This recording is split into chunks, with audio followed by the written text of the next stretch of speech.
kahit papano meron din namang magandang dulot yung mainit na panahon.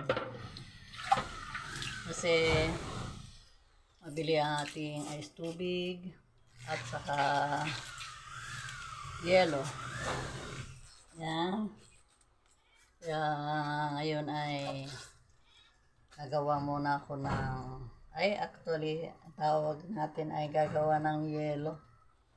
Pero hindi naman natin nagagawa yung yelo. Nagagawa lang natin ay magsupot ng tubig. Saka ilalagay sa freezer. At doon pa lang nagiging yelo. Yan. Pagka nagawa ko ay nag-iipon muna ako ng tubig dito sa sirola.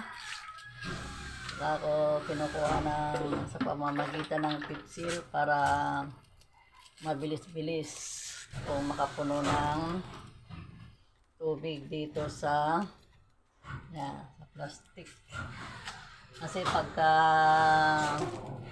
halimbawa itututok ko siya doon sa gripo, ayan, pagka ganyan ay mas matagal mapunot, lalo na pagka yung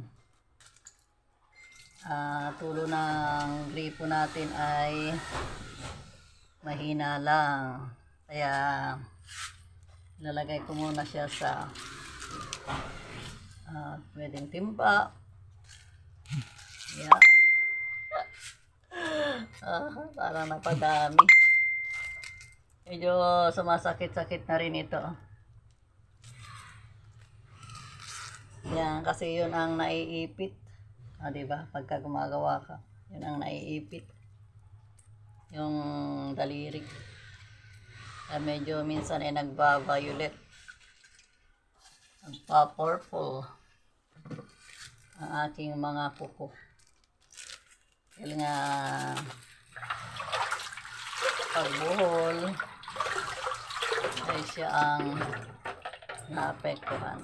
Kayo ba dyan, guys? Yan. Sabi ng aking kumari, katagal mo kang paikot-ikot pa. Doon ako sanay Yan. Di bali na, slow but sure. Yan, di ba?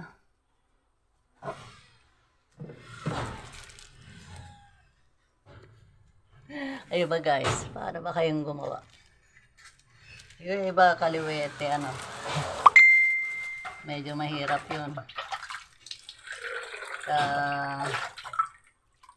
Kanan, kaliwete, kaliwa. Ano kaya yung kanan? Kaninete. Yan, di ba? Ipit na ipit. Yung masakit. Paano, guys? Tuloy-tuloy ko lang ang pag-plastic ng tubig.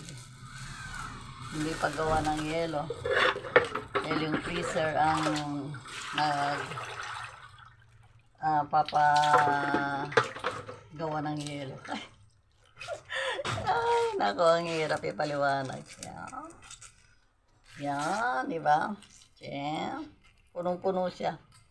Iasog lang ng konti para siyang mahaba. Paano, guys? Thank you for watching. Akala mo dalaga. See ya!